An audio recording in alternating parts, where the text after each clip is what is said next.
បើសិនជាបងប្អូនចង់បាញ់ថ្នាំទាញផ្កាបាទយើងត្រូវតែមើលសភាពដើមនៃចន្ទីរបស់យើងណាបាទឥឡូវខ្ញុំជាក់ស្ដែងចន្ទីមួយដើមនេះបាទយើងមើលទាំងអស់គ្នាបាទគឺស្លឹកចាស់ច្រើនមែនតើបាទហើយត្រួយថ្មីទើបនឹងកើតឡើងអញ្ចឹងទើបនឹងមានយ៉ាខ្លីទើបនឹងមានទេបាទហើយត្រួយដែលមានកម្លាំងបាទយើងអាចមើលជាក់ស្ដែងគឺបានខ្ទង់ប្រហែលជា 10% ទេបាទ 10% ទេហើយត្រួយចេញថ្មីនេះគឺទើបបញ្ចេញមកច្រើននេះឃើញទេបាទវាទើបបញ្ចេញមកក្រោយទេបាទអញ្ចឹងនៅក្នុងការទាញផ្កាបើសិនជាត្រួយចេញមកប្រភេទប៉ុណ្ណាបាទគឺយើងប្រឡែងវាសិនបាទប្រឡែងសិនហើយឬក៏យើងថែទាំណាបាទបាញ់បំពន់ត្រួយមួយសាទៀតសិននេះបាទហើយយើងអាចការពារបាទជាមួយនឹងពពួកសត្វល្អិតផងទៅនេះកុំឲ្យវាតិចនេះបាទវាតិចខូចចន្ទីរបស់យើងណាបាទអានឹងគឺប៉ះពាល់ធ្ងន់ធ្ងរមែនតើបាទបាញ់បំពន់ត្រួយទៅអាចដាក់ពពួក4600ឬក៏ F-Planter អីចឹងណា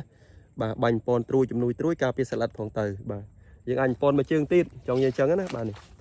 បាទយើងមើលនៅត្រួយទៅបញ្ចេញមកក្រោយនេះគឺស្អាតនេះបាទឃើញទេបាទគឺចេញមកស្អាតមែនតើអ្នកត្រួយបាទប៉ុន្តែត្រួយទាំងអស់នេះមិនទាន់អាចផលិតទៅជាផ្កាអីបានខ្លាំងទេចង់និយាយចឹងណាគឺនៅទេបាទយើងថែមមួយជើងទៀតសិនបាទឲ្យបាន10ថ្ងៃ12ថ្ងៃឡើងទៅសិនចឹងណាបាទឲ្យមើលទៅត្រួយទាំងអស់នេះវាចាប់ផ្ដើមធំឆ្លោះមានកម្លាំងគ្រប់គ្រាន់ហើយបាទយើងអាចបាញ់ថ្នាំទាញផ្កាបានហើយខ្ញុំបញ្ជាក់អញ្ចឹងណាបាទមានន័យថាវាមកទាំងត្រួយមកទាំងកសោមផ្កាតែម្ដងបាទអញ្ចឹងយើងធ្វើអញ្ចឹងបានត្រឹមត្រូវអញ្ចឹងណាបាទតែបើសិនជាយើងបាញ់ទាំងត្រួយវានៅទូចអញ្ចេះទូចអញ្ចេះសំបីតែវាចេញផ្កាមកមែនប៉ុន្តែតងតូចតងអត់សូវមានកម្លាំងទេទោះជាមានក្តឹបវិញក៏ជ្រុះខ្មៅផងដែរអញ្ចឹងណាបាទពេលខ្លះវាមិនទៅជាក្តឹបផងបើនិយាយខ្លីទៅអញ្ចឹងណាបាទអញ្ចឹងតើតើនឹងការធ្វើចន្ទីយើងអាចបខំទេខ្ញុំបញ្ជាក់ណាបាទมันអាចបខំទេសំខាន់គឺយើងថែត្រួយសិនត្រួយគឺជាកម្លាំងបាទល្អក្នុងការបាទជំនួយទៅដល់ផ្កាជំនួយទៅដល់ក្តឹបកាន់អញ្ចឹងណាបាទអញ្ចឹងសំខាន់ថែត្រួយឲ្យបានសិនចាំយើងទិញផ្កាពេលក្រោយអញ្ចឹងណាបាទនេះត្រួយតូចថ្មីប៉ុណ្ណេះណាបាទយើងថែសិនទៅបាទថែបានសិនបើមានស្លឹកនឹងមានកម្លាំងពីត្រួយទៅជាស្លឹកមានកម្លាំងសិនណា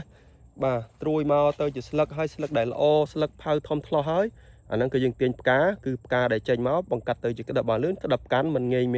យខ្មៅមិនងាយជ្រុះអញ្ចឹងណាបាទព្រោះអាហារដែលសំខាន់បំផុតដែលជំនួយទៅដល់ក្តឹបនេះគឺវាអាស្រ័យទៅលើស្លឹកបាទវាអាចបំលែងធម្មពលបាទដើម្បីបង្កើតទៅជាអាហារដើម្បីឧបត្ថម្ភទៅដល់ក្តឹបអញ្ចឹងណាបាទគឺសំខាន់ណាបាទទៅលើត្រួយទៅលើស្លឹកនេះបាទអញ្ចឹងខ្ញុំលើកទឹកចិត្តបងថាសំខាន់គឺយើងថែត្រួយឲ្យបានសិនបាទអរគុណ